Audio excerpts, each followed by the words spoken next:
It's time to hustle. Houston raps back and professionalizes its hip-hop culture. 1986 to 91, Texas is centrally located in one of the biggest hip-hop markets. There are tons of local groups here, and I think acts like the Ghetto Boys, Jazzy Red, or R.P. Cola are competitive with New York and Philly but don't have the national exposure. Hey, New York is where it was born, but the rest of the country has something to contribute. Steve Faniel, 1988. In 2007, Brooklyn, New York native Talib Kweli joined forces with Port Arthur, Texas's UGK on the rap song Country Cousins to juxtapose the early development of hip-hop from two places, New York and Houston. In a broad sense, Talib and UGK argued that hip-hop culture from all over was connected through collective urban experiences and through the aesthetic expression of these experiences.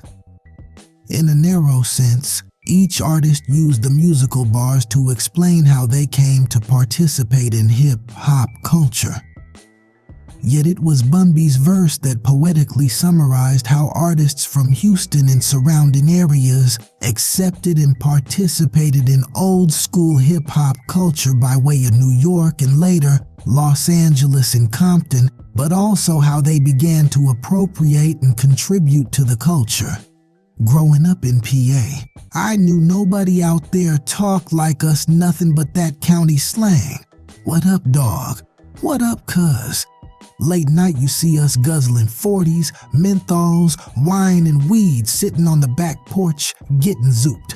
Feeling fine indeed, listening to Eric B. and Rakim, or EPMD Cool C and Steady B. Plus that Public Enemy, not to mention NWA, DJ Quick and MC8 down south.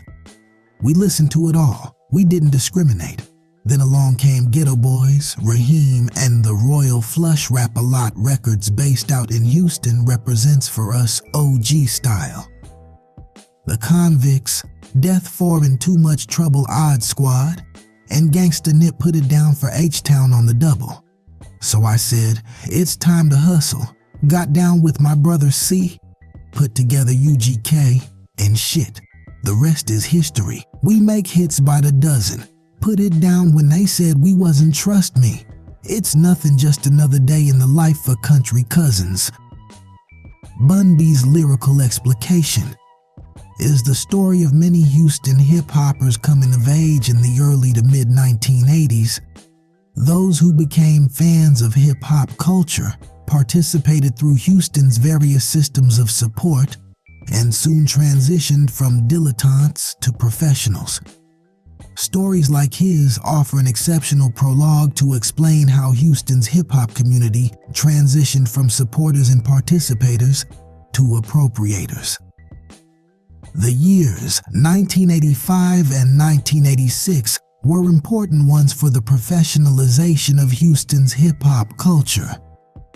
Most Houston hip-hoppers consider these years as the period when the first Houston rappers put their amateur skills on wax for local and regional consumption. 3 singles, McGregor Park, Rockin' It, and Car Freak came out in that time, and these singles are regarded as Houston firsts.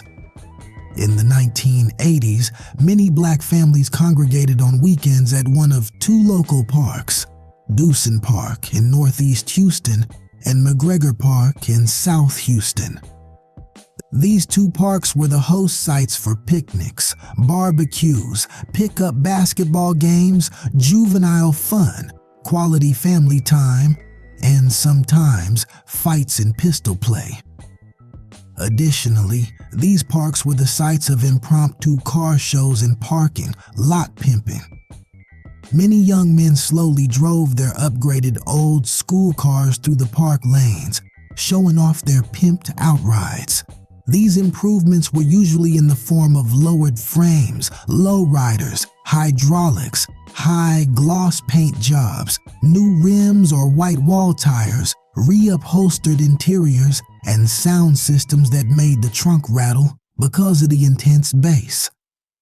If not an upgraded car, there were also guys riding through lanes showing off a new car or truck. The ride, and all of its embellishments personified grandiloquence. The car was a status symbol. Moreover, men used the cars to impress friends and attract women, and women viewed the man's car as a form of financial security. This experience became the content for what is considered the first rap single from Houston, McGregor Park. Luscious Ice recalled, "All it talked about was this cat hanging out at the park, my car, my freaking me." McGregor Park. That's where everybody was going on Sunday. I don't care what part of Houston you lived in. McGregor Park was the hot park in Houston for a long time. The chorus of McGregor Park alone served as an ode to the good times and happenings at the park. McGregor Park is where I got to be McGregor Park. My car, my freak, and me McGregor Park. There ain't no time to waste McGregor Park, because on Sundays, it's the place y'all know. The artist of McGregor Park went by the name L.A. Rapper, and in his rap claimed to be a member of the Hollywood crew. The liner notes on the album gave credit to Robert Harlan for performing and writing the song. Production credit was given to Robert Hicks and Royce Glenn Smith too. Research on the studio's address suggests that the artist, Robert Harlan, and the producer, Robert Hicks, are the same person. The production of the single was reminiscent of the electro, funk, electro, hop style popular in the early 1980s from Los Angeles artists. Idachi. Egyptian lovers, I need a freaking look, Lisa's jam on it. It was fitting for the musical time, but aside from the content, it did not have a unique Houston sound. In the 4 verses of the song, the L.A. rapper explicitly represented his space and place. He highlighted Houston's car culture, chronicled the joys of hanging out at McGregor Park, displayed the timeless mistrust that urban youth have of police officers, announced and bragged about his posse, and discussed his taste for a particular type of woman. His rap placed him at the center of the world, with everything else revolving around him. McGregor Park told a story about a weekly hangout spot that hundreds of people were familiar with. It's a song about Houston from a Houston rapper that only Houstonians could understand. McGregor Park was distributed throughout Houston and played on KTSU Kids Jam, but nothing was heard of the LA rapper after this 1985 single.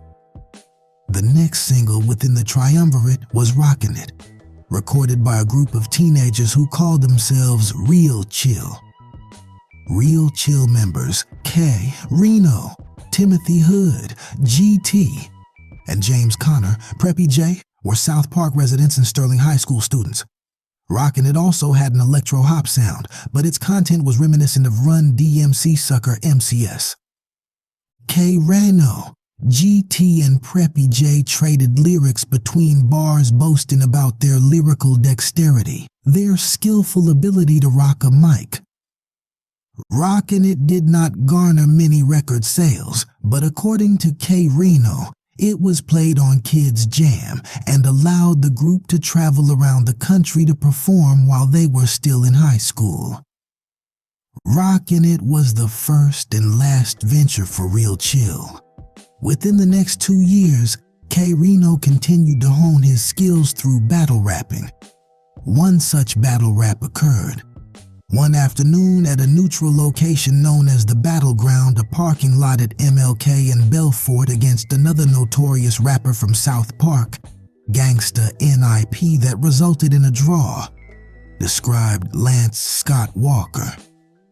But this same contest brought about the merger of 2 rap posses, forming one of Houston's first rap cliques, the South Park Coalition. Car Freaks was the last of this group of firsts. It was a sophomoric song that rapped about women who were interested in guys only because of their cars. In it, the Ghetto Boys boasted about their ride and the beautiful dame who rode in their car only to realize that she was in the car for superficial desires. Thus, the girl was labeled a car freak because she fulfilled her obsession for status by riding with any guy who had nice wheels. Of the first 3 hip-hop albums created from Houston artists, Car Freaks held the greatest significance not because the song was aesthetically superior to its predecessors, but because it set the stage for Houston's version of the Sugar Hill Gang, the Ghetto Boys, then the Ghetto Boys, and for the reign of Houston's Rap-A-Lot Records. James Smith founded Rap-A-Lot in 1986 as a result of an agreement he made with 2 teenagers, Keith Rogers and Oscar Series. Rogers and Series constantly skipped school to hone their rapping skills by visiting other schools and neighborhoods to challenge any willing contender.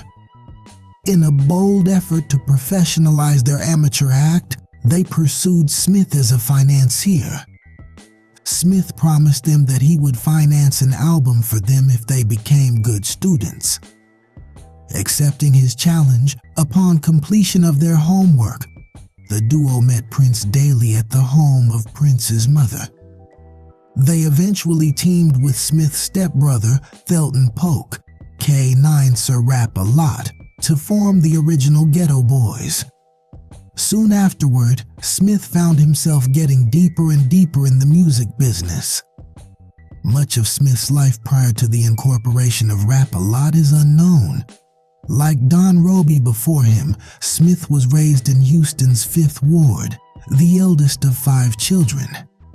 He came up watching his mother work hard to provide for the family, and he also witnessed much of the squalor and violence that earned the 5th Ward the moniker the Bloody Nickel.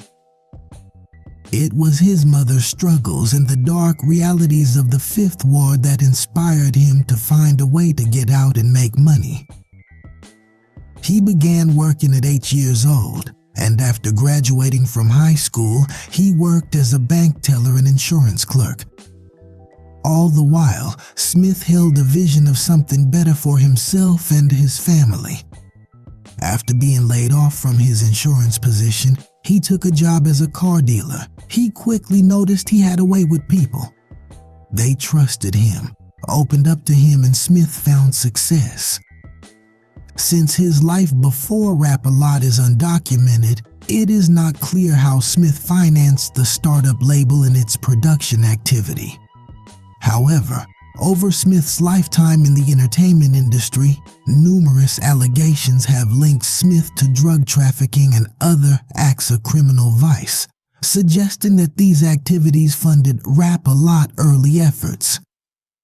Despite these unsubstantiated claims, Smith is lauded by many entertainers, politicians, and community leaders for his numerous acts of community service and charity in the Houston area, and for his pioneering efforts to make Houston a hip-hop city.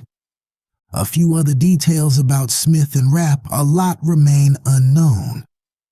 Somewhere between the company's founding and its early 1990s success, Smith began going by the name of James Prince. It is not clear what prompted this name change, but it is known that Prince was the last name of his father, Ernest Prince III. Also, there are claims that veteran entertainment promoter Daryl Oliver Coutu founded Rap-A-Lot, yet no official report has ever substantiated this claim. Oliver was listed as the producer on the liner notes of Car Freaks, and was also listed on promotion material as a contact person for booking. Most records give credit to Cliff Blodgett, a white computer software engineer from Seattle, as being a co-founder of Rap-A-Lot. However, the details of how this came about are unknown. What is revealed through the research is that the efforts of Thelton Polk, Keith Rogers, and Oscar Series played a huge role in Rap-A-Lot's founding and its initial success. Felton Polk, the stepbrother of James Smith, grew up in Houston's Fifth Ward in Trinity Gardens. Like other young people in the early 1980s, Polk began rapping because he was influenced by what he saw and heard coming out of New York. While a student at M.B. Smiley High School, he competed and performed in talent shows with Lester Pace. Not long after being exposed to hip-hop and battling at his high school, Polk began to seriously pursue rap as a viable career. In 1981, Polk performed at Houston School Jazz Festival, held at Emancipation Park in the 3rd Ward and presented by skipper Lee Frazier. Felton received an award for his great performance at the festival. The next year, he and his group, the CC Gang, signed a 1-year recording contract with the Houston Connection Recording Corporation, run by Harvey Lynch. The Houston Connection Recording Corporation was also the home of the Houston Funk Quartet Glass, featuring John Williams, Mickey Blow, who were trained under Conrad Johnson at Kashmir. According to Polk, the company closed before the release of their music. Polk next relocated to the Bay Area, where he recorded and performed with Bill Summers and band. Polk was a rapper and break dancer with the group. He claimed that while working with the band, he learned valuable studio and recording techniques, and that in 1984 he performed at the Youths Against Drug Abuse rally at San Francisco State University before returning to Houston. Polk began battle rapping at Bay Area night spots and worked with Scott Roberts of the Freaky Executives band. Polk moved back to Houston in 1985 and began enhancing his rap skills by participating in contests at local night spots such as the Rhinestone Wrangler cartoons Gucci's, the Thunderdome, Flashes, and Super Skate. Polk was one of the best battle rappers in Houston at the time. When his brother decided to enter the rap industry, he chose Polk to join the first group and chose one of Polk's aliases, Sir Rap-A-Lot, as the name of the company. Oscar Ceres was an ambitious young rapper who often went to any lengths to show off his rhyming skills, even skipping school to battle a lyrical foe at another school. His fondness for rapping morphed into an obsession. One day, Ceres skipped school and hopped on the Houston Metro headed for Jack Yates with the intent to battle Prince Eazy-E. While there, he caught the attention of another student and rapper by the name of Keith Rogers. Rogers befriended Ceres, and their mutual interest led them to battle others and consider rapping as a viable profession. Keith Rogers shared the ambition of his new comrade. In the early 1980s, Rogers and 3 other classmates, Shannon, Kid Fresh, Boyd Lee Woodbury, Rappin' Lee, and John Williams, Diamond T, formed the group called the Awesome 3 and Jukebox.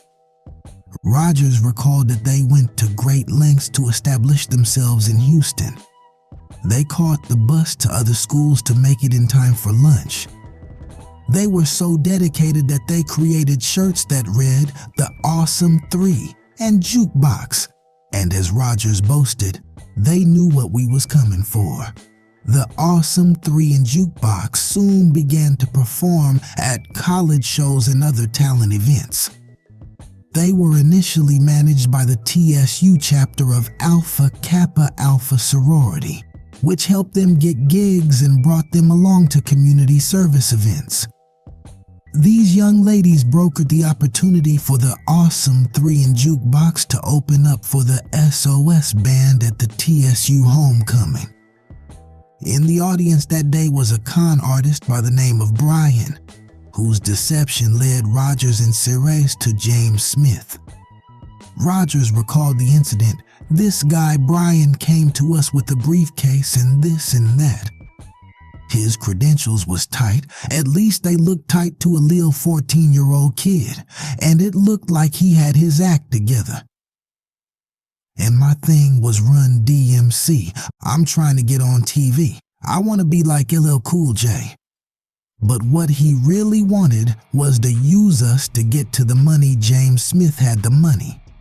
So he took us to meet Prince, Smith at the time, and from what I understand, Prince gave him a few $1,000s and we never saw him again. This hoax did not deter Rogers. He was so hungry that he never stopped going to the Fifth Ward. The other members of the group began to pursue other interests, but Rogers was determined to become a rapper. He walked and caught the bus frequently to the Fifth Ward to convince James Smith to make him an album. One day, he brought his new buddy Oscar series with him, and this meeting changed the trajectory of both of their lives. Series recalled, Box called me and let me know that some individuals were interested in doing some music. So, he said, meet me on Delia, which was in Fifth Ward, and I caught the bus out there. And when I caught the bus out there, I rapped for these individuals, and they liked how I sounded, so they introduced us to James Smith. And from that point forward, the rest was history. Rogers' recollection of the incident was similar. He claimed, a few times, Prince tried to run me off, but I brought Raheem, Oscar series, with me one day. I was beatboxing and Raheem was rapping. It was like on Crush Groove when LL busted through the door. Well, we busted through it and I'm beatboxing and Raheem's rapping. And then he looked at us and said, y'all got a deal. Rogers continued to profess, I am the original ghetto boy because I'm the one who inspired James Smith to invest his money in the music business. I believe he was going to go another direction with his money. So when I came along, he told me, man, if you go to school and do what you're supposed to do, I'll make you a record. I went to school and we made a record, and here we are today. In 1985, Sir Jukebox and Raheem were paired with K9 Sir Rap a Lot to form the group Ghetto Boys. Raheem initially proposed another group name, the Hip Hop Vigilantes, but K9 suggested Ghetto Boys, and his stepbrother James Smith agreed. In 1986, the Ghetto Boys wrote and recorded Car Freaks. The Ghetto Boys' initial offering was played on Kids Jam and in local clubs, and it allowed the group to perform at local and regional concerts. But within the next 3 years, the group began to face challenges. Raheem decided to become a solo artist after he became disillusioned with the direction of the group. In 1987, K9 Sir Rap a Lot went to jail for burglary, and within a year of his release, he decided to pursue a solo career. The only remaining member was Jukebox, but that did not mean the end of the Ghetto Boys or their label home, Rap a Lot. For the next 5 years, with few exceptions, hip-hop production from Houston came exclusively out of Rap a Lot. Somewhere in between the release of Car Freaks and the Ghetto Boys' first album, Making Trouble, Prince moved the company to New York. There, he learned more about the industry from the likes of Lear Cohen of Def Jam Records. Cohen inspired him by showing off the royalty checks he'd received from LL Cool J and Jazzy Jeff in the Fresh Prince's works. Prince grew impatient, however, and moved the company home. Prince also found it difficult to gain the respect of music executives who did not believe that anything good could come from the South. But Prince, accustomed to being underestimated and marginalized, took this as motivation and soon began to establish an independent precedent for the hip-hop industry, especially Southern hip-hoppers. The 2 years after the company's founding was a time of experimentation and imitation. The second single was not characteristically Rap a Lot. as it was ungangsta and lacked the ghetto stories commonly featured on future albums. Similar to Car Freaks, this new single focused on a woman, but instead of relegating the female character to the status of a freak, this time, she was the object of sexual desire. The single, entitled Sexy Girls, was written by club promoter and MC Captain Jack and singer-slash-songwriter Mickey Blow. In 1984, Captain Jack released his debut album, Jack It Up, through Houston's Grand Records, owned by Charles Bush. Within a few months, Jack It Up was subsequently released by Ola Records in Los Angeles. Sexy Girls was the last recording that Captain Jack put out. In that same year, 1987, the Ghetto Boys began to make a name for themselves by performing at shows in and out of town, continuing to battle rap around Houston, and even recording a commercial for the Houston Metro. Raheem claimed that their street cred increased once they began working with Prince, because people on the street respected Prince. They were able to perform in a concert with LL Cool J at Del Mar Stadium, and they also performed at venues in Los Angeles. Although the group was beginning to make waves, Raheem became disillusioned. His frustrations really began with Car Freaks and increased during the first year of the group. By the time the group began working on their debut album, Making Trouble, Raheem had hesitations about moving forward with the group. He did not particularly like the practice demands or the direction that management wanted to take the group. He felt stifled. As a result, he became a solo artist. In the process of these happenings, and within the first 2 years of the label's operation, 2 additional groups were signed. Collins Lysath, DJ Ready Red from Trenton, New Jersey, originally wanted to be a professional football player. But after visiting family in Brooklyn and going to parties in the Bronx in the late 1970s, Red fell in love with hip-hop. He began DJing in Trenton in the early 1980s, taking on the name Grand Wizard DJ Ready Red. Red had a regular gig at the Capitol Roller Rink with the Def City crew, which also featured DJ Mix Kid and DJ Rock the House Shock.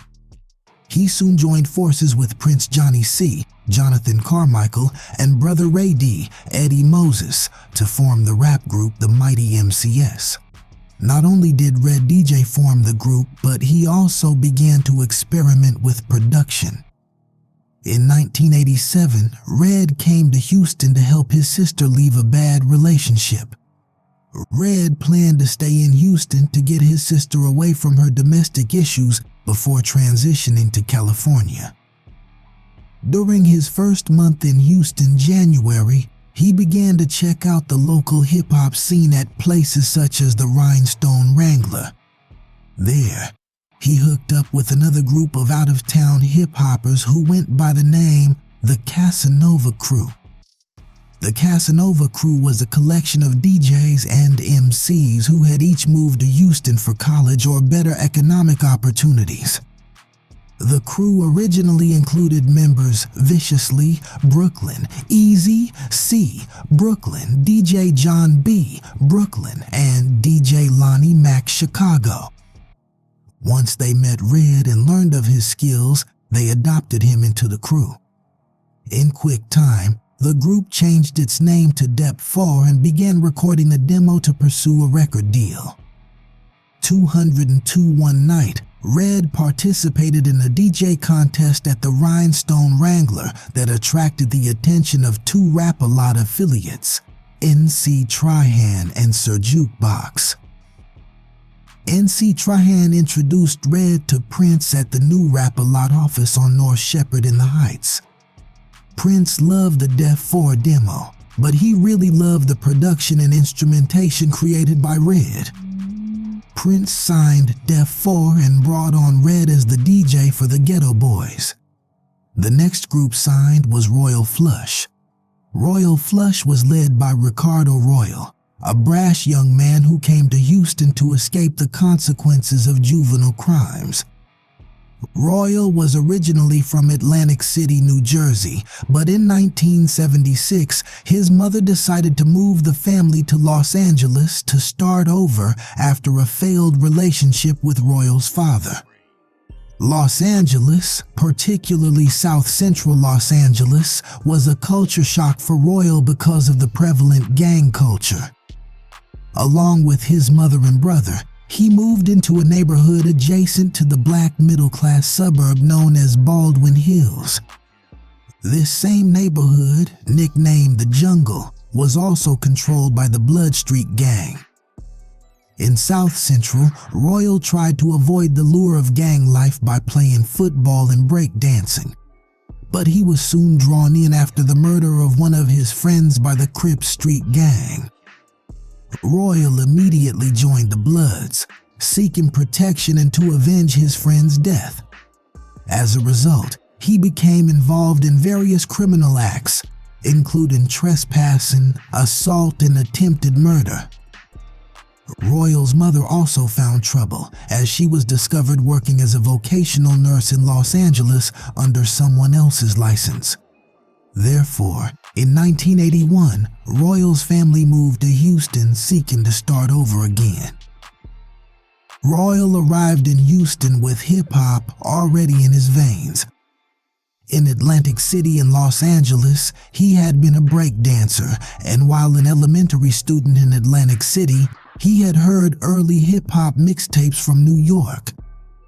After moving back to Atlantic City for 1 year, Royal settled at Aldine Senior High School on Houston's north side.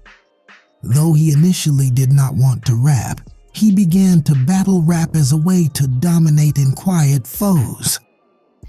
He recalled that his raps were never in the form of braggadocio, like much of the rap of that time. His were more vicious and gangster, with the intent to elicit fear. He claimed that he patterned his style after Jimmy Spicer. At Aldine, Royal joined a collective of battle rappers who wanted to become professionals. The group chose the name Royal Flush, and they soon began competing in talent shows and at local night spots such as the Rainbow Skating Rink, Flashes, and the Rhinestone Wrangler. The original group included Tim Johnson, Tricky T, Donald Stewart, Cowboy, Greg Taylor Class C, Ernest Polk, Sergio Magnifico, and Ricardo Royal Gangsta Rick.